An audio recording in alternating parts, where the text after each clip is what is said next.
आज नवरात्रि का छठा दिन, छठी संध्या। हम लोग इस बार नवरात्रि में बात कर रहे हैं नवधा भक्ति की। भगवान राम ने शबरी को नवधा भक्ति के बारे में बताया। तुलसीदास जी के रामचरितमानस के अरण्य कांड में दोहा नंबर 35 के पहले से नवधा भक्ति की बातें हैं, नवधा भक्ति का प्रसंग है। आज हम लोग चर्चा करेंगे सातवीं भक्ति। सातम सम मोहि मैं जग देखा, मोते संत अधिक कर लेखा। सातवीं भक्ति है समस्त जगत को मुझ में यानी राम में देखना और संत लोगों को मुझसे अधिक मानना। भक्ति में सत्व का प्रकाश है। सारी साधना तमोगुण से शुरू होती है। रजोगुण तक कुछ पाने की इच्छा रहती है। सतोगुण में कुछ पाना खोना नहीं है, क्योंकि समस्त जगत में वही समाया है। बस उसके एहसास से ओतप्रोत रहना है, यही तो भक्ति है। भक्ति वही कर सकता है जिसमें सत्व का प्राबल्य है, सत्व की अधिकता है, सत्व में प्रतिष्ठित है, सत्व में प्रकाश है। स्वाभाविक रूप से प्रकाश में तीन चीजें रहती हैं। प्रकाश है तो वहाँ प्राण परिशुद्ध और परिशोधित है। दूसरा प्रकाश है तो बोध भी है और ज्ञान भी है। भक्ति है तो बोध भी है। खाली राम राम कर रहे हैं ऐसा नहीं है। आध्यात्मिक जीवन का बोध ये है, तत्व दृष्टि, यानी परमेश्वर को, भगवान को कहते हैं वो कण कण में है। ये कल्पना की जगह धारणा कहें, पर अगर धारणा की अनुभूति हो तो समझे कि ज्ञान हो गया। भगवान कहते हैं सबरी से कि 5 प्रकार की भक्ति में अभी तक हमने बताया, 5 भक्ति में भक्ति की प्रक्रिया है। छठी भक्ति में बताया भक्त का व्यक्तित्व, और 7वें में भगवान कह रहे हैं कि हम बता रहे हैं भक्ति का परिणाम, भक्ति की प्रक्रिया, भक्त का व्यक्तित्व जो है, उस व्यक्ति को बोध क्या होगा, प्राप्त क्या होगा। प्राप्ति की जगह कहे तो उसे अनुभव क्या होगा। सच कहें तो परिणाम नहीं कहना चाहिए, इसे कहना चाहिए अनुभव।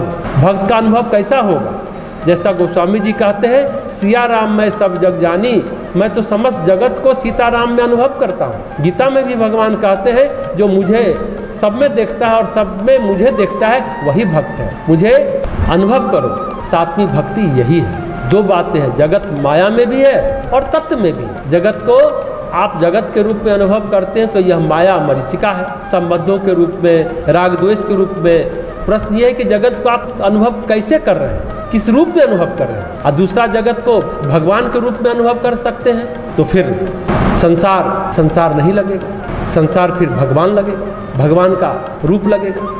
भक्त क्या है, वह जगत को भगवान के रूप में अनुभव करता है। उसकी अनुभूति क्या है, नर में नारायण को देखने की दृष्टि मिल गई। भक्ति है तो दृष्टि भी प्राप्त होती है। भक्ति के साधन करते करते एक खास व्यक्तित्व भी निर्मित होता है, जिसकी चर्चा हम लोगों ने कल छठी भक्ति में की। उस व्यक्तित्व में एक दृष्टि पैदा होती है, एक बोध पैदा होता है। सातवीं भक्ति में दृष्टि और बोध की चर्चा।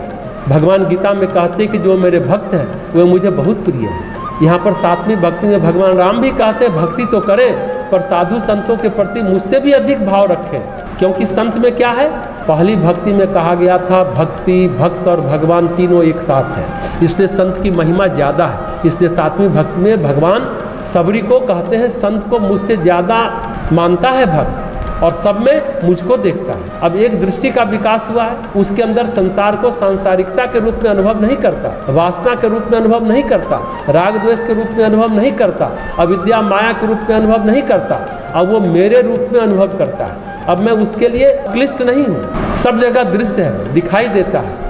एक प्यारा अनुभव है, रामकृष्ण परमहंस के शिष्य थे स्वामी शिवानंद। अंतिम दिनों में उनको लकवा हो गया था, अन्य बीमारियां भी थी, लोगों का भोग भी था, बहुत सारे लोगों का उन्होंने कष्ट भी दूर किया था, तो बहुत सारी चीजें थी। जब वो रामकृष्ण मठ के प्रेसिडेंट थे तो खगेन महाराज उनकी सेवा करते थे। खगेन महाराज को ही बाद में वे गंभीर महाराज के नाम से जाने गए और वे भी प्रेसिडेंट हुए। युगनायक विवेकानंद उनकी लिखी हुई बहुत प्रख्यात पुस्तक, उन्होंने उपनिषद पर भी लिखा। बड़े महान विद्वान और महान तपस्वी साधक स्तर के व्यक्ति थे गंभीर महाराज। वो उस समय बीमारी के वक्त स्वामी शिवानंद के सेवक थे अटेंडेंट हैं। संतों की सेवा, महापुरुषों की सेवा से एक अलौकिक अनुभव होता है, बोध होता है, दृष्टि विकसित होती है। शरीर में बीमारी है, लकवा है, हृदय रोग है, स्वामी विवेकानंद शिवानंद जी को महापुरुष कहते थे।